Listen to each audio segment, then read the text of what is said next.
নমস্কার। শুভবিবাহের আজকের পর্বের রিভিউ নিয়ে বাংলা সিরিয়াল সমাচার চলে এসেছে।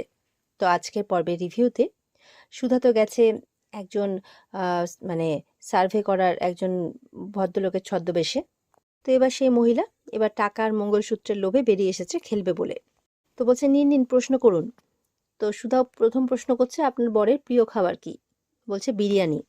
বিরিয়ানি খেতে নাকি খুব ভালোবাসে। বলছে এই তো কালকেই, বলতে বলতে থেমে যায়। সুধার সন্দেহ হয়।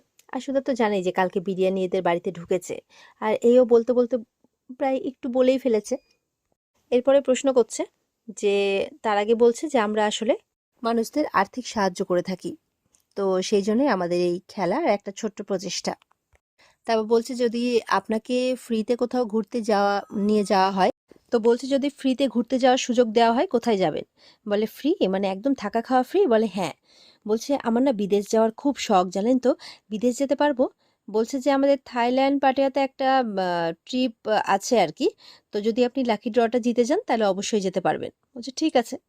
তারপরে বলছে আচ্ছা যদি আহ, আপনাদের যেতে বলা হয় তো আমরা কিন্তু 3 জনকে অ্যালাউ করি, হ্যাঁ, তো আপনি কে কে যাবেন আপনারা? তখন ভেতর থেকে ওর মেয়ে বেরিয়ে এসছে, মা আমরা ঘুরতে যাব, আমি তুমি আর বাবা, এরভাবে বলেছে। আর তখন তো সুধা আরোই জেনে ফেলেছে সবকিছু। তো তারপর বলছে তুই এখানে কেন, যা ভেতরে যা, এই বলে মেয়েকে ভেতরে পাঠিয়ে দেয়। তো সুধা বলছে আপনার মেয়ে তো, তার মানে আপনার মেয়ে আর হাজবেন্ড, তাই তো, দুজন? বলে আচ্ছা ঠিক আছে সেসব পরে দেখা যাবে, আপনি আগে খেলাটা শেষ করুন তো। সুধা বলছে ঠিক আছে নিন আগে লাকি ড্রটা হয়ে যাক। এবার সুধা বলছে আপনি লাকি ড্রটা জিতে গেছেন। মানে একটা বক্স বের করে তার মধ্যে কিছু চিরকুট ছিল, আর সুধা তো চালাকি করে চিরকুট লিখে এনেছে। তো ও একটা চিরকুট তোলে সেই মহিলা। তো সুধা বলছে আপনি জিতে গেছেন। বলছে এই বাবা আমি জিতে গেছি, এই মাম্পির বাবা কোথায় তোমরা, শোনো শোনো এই মাম্পির বাবা আমি জিতে গেছি, এই বলে ভেতরে যাই। সুধা তখন তো একদম পরিষ্কার বুঝেই গেছে, তার মানে আমার সন্দেহটা একদম ঠিক ছিল, রবিন বেঁচে আছে আর তেজকে ফাঁসানোর জন্যই মিথ্যে নাটক করছে। তো এবার বেরিয়ে এসছে।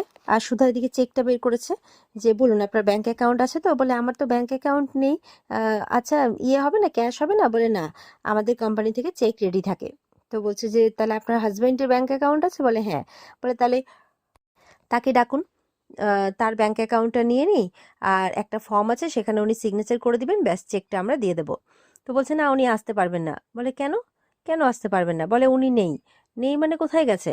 বলছে বললাম তো আপনি টাকাটা আমাকে দিন না, আমার হাতে দিন। আচ্ছা আমি সই করে দিচ্ছি। বলে না ওরকম তো হবে না, যেটা কোম্পানির রুলস সেটা সেটা তো মানতেই হবে। তো বলছে উনি আসতে পারবেন না কোনোদিনও, উনি আর নেই। বলে কি, ওই জন্য আপনি বিধবার পোশাক পরে আছেন? বলছে কিন্তু আপনি যে একটু আগেই মানে আপনার মেয়ে বেরিয়ে এলো, বললো 3 জনে আপনারা ঘুরতে যাবেন, আপনিও তো মাম্পির বাবা করতে করতে মানে ওনাকেই ডাকতে ডাকতে ভেতরে গেলেন। বলে দেখুন এত প্রশ্নের উত্তর আমি দিতে পারবো না, আপনি আমাকে টাকাটা দিন। বলে সরি ম্যাডাম, এটা তো আমি করতে পারবো না, আর আপনি মঙ্গলসূত্রটা পাবেনও না, তার কারণ আপনি তো বিধবা, আপনি মঙ্গলসূত্র আর সধবা চিহ্ন নিয়ে করবেনটা কি? তার চেয়ে বরঞ্চ আমি এক কাজ করব, আপনার জন্য মাসিক ভাতার একটা ব্যবস্থা করে দেবো। এই বলে চেকপত্র ঢুকিয়ে দিয়ে বলে আমি আসছি।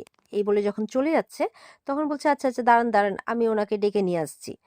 তখন সুধা মানে ফোনে আশুতোষকে বলতে থাকে যে ফোর্স রেডি করুন, রবিন এখানেই আছে। ওদিকে দেখা যাচ্ছে যে তেজকে কোর্টে নিয়ে যাচ্ছে। তো সমুদ্র ঝিনুককে সাইডে নিয়ে গিয়ে বলছে আচ্ছা ইয়ে কোথায়, বৌদি কোথায়? বৌদি যে বললো প্রমাণ নিয়ে আসবে। তখন সে অফিসার বলছে আসবে না আসবে না, আসলে যে মেয়ে গর্জায় বেশি সে বর্ষায় না, তাই বলছে। তো ঝিনুক বলছে আপনি চিন্তা করবেন না, জামাইবাবুকে কোর্টে প্রডিউস করার আগেই ঠিক দিদি প্রমাণ নিয়ে আসবে। তো সেই পুলিশ তো খুব হাসছে। তখন সেখানে মিডিয়া চলে আসে, মিডিয়া এসে উল্টোপাল্টা প্রশ্ন করতে থাকে যে এই যে ঝিনুক আচার্য, আপনার দিদি যে বলেছিলেন যে উনি প্রমাণ নিয়ে আসবেন, কিন্তু কই ওনাকে তো এখানে দেখাই যাচ্ছে না। এরকম ভাবে অনেক প্রশ্ন করছে। তো ওখানে মিডিয়ার সাথে কথা বলতে বলতে তরিও আসে। তো তেজ বলছে তরিকে তোরা এখানে কেন নিয়ে এলি বলতো? তরিও বাবা বাবা বলে জড়িয়ে ধরে, বলছে কিচ্ছু হবে না মা, কিচ্ছু হবে না, সব ঠিক হয়ে যাবে। আর ওদিকে সুধা কিন্তু মানে বলে দিচ্ছে হেডসেটে যে আশুতোষ বাবু আপনি ফোর্স নিয়ে আসুন, রবিন এখানেই আছে। তখন তো সেখানে রবিনের শালা চলে আসে, আপনি কে? ওর সাথে ছেলে পেলেও আছে। বলে আপনি কে? আর হেডসেট ছিল না আপনার কানে? বলে না না হেডসেট কোথায় ছিল? বলে না, আর এখন তো কেউ মাস্ক পরছে না, আপনি কেন মাস্ক পরে আছেন? খুলুন মাস্কটা খুলুন, এই বলে মাস্কটা খুলে দেয়। তখন কিন্তু সুধার যে গোপটা সেটা উঠে যায়। বলছে সুধাময়ী বসু মল্লিক, মানে দেখে অবাক হয়ে যায়। আর ওদিকে পেছনে মঙ্গলসূত্র আর 1 লাখ টাকার লোভে রবিনকে নিয়ে চলে আসে তার স্ত্রী। এবার তো রবিন মানে সুধা সবাই মুখোমুখি, তো সুধাও দেখে অবাক হয়ে যায়, রবিনও দেখে চমকে যায়। তখন রবিন বলছে, এই দরজাটা লাগাও, দরজাটা লাগাও। তখন তো সুধা রবিনকে ধরে ফেলেছে, এই দাঁড়াও দাঁড়াও দাঁড়াও। রবিন তখন বাইরের দিকে পালাচ্ছে, আর সুধা ধরতে যাবে কি, সুধার মাথাতে তখন মানে একটা লাঠির বাড়ি মারে এই রবিনের শালা। আর ওদিকে সুধা তখন আশুতোষ বাবু বলে দৌড়ে চিৎকার করে জোরে। আর ওদিকে রবিনরা পালাচ্ছে, রবিনকে ধরে ফেলে আশুতোষ, মানে আশুতোষ। আর ওদিকে তার বউ পালাচ্ছে, তাকেও ধরে ফেলে। আর এদিকে শালাবাবুরা যে পালাচ্ছে সব বন্ধু বান্ধবদের নিয়ে, তাদেরকে ফোর্সটা ধরে ফেলে। সুধা বলছে, বলেছিলাম না পালানোর আর কোনো রাস্তা নেই, সব রাস্তা বন্ধ। তো এদিকে তরি তার বাবাকে না নিয়ে কোথাও যাবে না। তখন বলছে তরি, আমাকে তোদের সাথেই যেতে হবে। দেখো, আমি তো তোমাকে খুব ভালোবাসি, আমি সবসময় তোমার সঙ্গেই আছি, তোমার মনের মধ্যেই আছি, তুমি চিন্তা করো না। তো তোরই এবার পুলিশকে বলছে, তুমি মোটেও গুড পুলিশ নও, তুমি ভালো না, তুমি খারাপ, আমার বাবাকে পচা পচা কথা বলছো।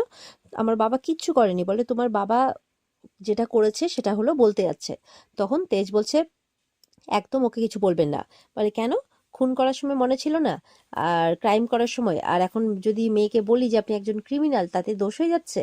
বলছে খবরদার, একদম উল্টোপাল্টা কথা বলবেন না আমার মেয়েকে। আর তোরিও বলছে, একদম আমার বাবার নামে পচা কথা বলবে না, আমার মাম্মাম খুব রাগী, তোমাকেই পানিশ করে দেবে দেখবে। বলবে বাপরে, এদিকে মানে মাসি ভাঞ্জি সব তো দেখছি একদম ধানি লঙ্কা, তাই বলছে। এদিকে তেজ তরিকে বুঝিয়ে টুঝিয়ে তরি তাদেরকে বলছে বাড়িতে নিয়ে যেতে, কিন্তু তরি কিছুতেই যেতে চাইছে না। আর ওদিকে মিডিয়া বলছে যে আপনার ওয়াইফ তো বললেন যে মানে গজানন বিসর্জনের আগেই নাকি প্রমাণ করে দেবেন, তো কই, ওনাকে তো দেখাই যাচ্ছে না, কই মিসেস সুধাময়ী বসুমল্লিক। এদিকে মেজকা এসে মিডিয়াকে বলছে, আরে শুনুন শুনুন, আমাদের বাড়ির ছেলেটা হালকা খুনের আসামি তো হয়েই গেছে, এমনি মান সম্মান সব গেছে, ব্যবসা ট্যাবসাও লাটে উঠতে বসছে, আপনারা কি প্রশ্ন করছেন বলুন তো। দেখুন, আমাদের বাড়ির ছেলেটা না হালকা মানসিক ভারসাম্যহীন, বুঝতে পেরেছেন, ও না পুরোপুরি ভুল করেনি, হ্যাঁ, আর এর আগেও অনেক বড় বড় ভুল করেছে এরকম। তখন সমুদ্র যায় যে, এসব তুমি কি বলে যাচ্ছ মিডিয়াকে। বলে, আরে আমি ওর একটু মানে শাস্তিটা কমানোর ব্যবস্থা করছি, মানসিক ভারসাম্যহীন বলে শাস্তিটা হালকা একটু কমে যাবে। তখন ঝিনুক বলছে, অসুমশাই, আপনাকে জামাইবাবুর জন্য কিছু করতে হবে না, যা করার আমি করে নেব। তখন মিডিয়া ঝিনুককে বলছে, আপনি কি করবেন, আপনার দিদি তো কোনো মানে ইয়েই আনতে পারলো না, প্রমাণই আনতে পারলেন না, তার মানে কি উনি হার মেনে নিলেন। তখন এদিকে তেজ মনে মনে বলছে, আমার সুধা হারতে পারে না, তবে আমি জানি যে ও সবটুকু দিয়ে চেষ্টা করেছে, এতে ওর কোনো দোষ নেই, এটা ওর হারও নয়, সবটা দোষ আমার, তাই বলছে। আর পুলিশকে বলছে, চলুন, শুনানির টাইম তো পেরিয়ে যাচ্ছে, নিয়ে চলুন আমাকে। ওদিকে সুধা রবিনের শালাকে খুব মারছে, লাঠি দিয়ে খুব মারছে। আর ওদিকে আশুতোষ রবিনকে ধরে নিয়ে আসছে। আর মানে ওর শালাবাবুর যে বউ, মানে রবিনের বউ বলছে, আমার ভাইকে ছেড়ে দিন, আমার ভাইকে ছেড়ে দিন, আমি বলছি সব সত্যি কথা, আমি বলছি, সুধাকে বলছে। তখন সুধা লাঠিটা ফেলে। আর ওদিকে মানে সুধাকে তো সবাই ডাকছে, যে কারণ মানে তেজও মনে মনে বলছে, সুধা যাই হয়ে যাক, তুমি একবার এখানে আসো, আমি একবার শেষবারের মতো তোমাকে দেখে নিই। আর ওদিকে জ্যোৎস্নাটা তেজকে বলছে মনের জোর না হারাতে। সমুদ্র বলছে ঝিনুককে, সব শেষ হয়ে গেল, বৌদি কোথায়। ঝিনুক বলছে, দাঁড়াও, আমি দিদিকে একবার ফোন করে দেখছি। তো তেজকে যখন নিয়ে যাচ্ছে, তখন কিন্তু পেছন থেকে সুধা চলে আসে। দাঁড়ান, তেজকে কোথাও নিয়ে যাবেন না, তেজ কিচ্ছু করেনি। তখন সেই পুলিশ এসে বলছে, আপনি কি মানে শোকে মানে মাথা খারাপ হয়ে গেছে নাকি আপনার, আপনি কি বলছেন, একজন ক্রিমিনালকে নিয়ে যেতে বারণ করছেন। বলে, তার তো দোষ এখনো প্রমাণিতই হয়নি, আপনি তার আগেই কেন এত লাফাচ্ছেন। মেচকা বলছে, সুধা তুমি তো আদালত নও, তো ও দোষী না নির্দোষ সেটা আদালতেই বিচার হবে। সুধা বলছে, দোষী না নির্দোষ সেটা তো পরে প্রমাণিত হবে, আগে যারা খুনের দায়ে তেজকে দাগিয়ে দিয়েছে তাদের সামনে প্রমাণ করি যে তেজ নির্দোষ। মিডিয়া থেকে বলছে, আপনি কি করে বলছেন, সিসিটিভি ফুটেজে তো পরিষ্কার দেখা গেছে। তো বলছে যে প্রমাণ তো ভিকটিম নিজেই। বলে মানে, মানে বলছে যে রবিন বেঁচে আছে, তেজ কোনো মতেই খুন করতে পারে না, করেও নি। তখন আশুতোষ বাবুকে ডাকে, আশুতোষ বাবু রবিনকে নিয়ে আসে। দেখে তো সবাই চমকে যায়। তখন বলছে, এই দেখুন আশুতোষ বাবুর ভূত, মানে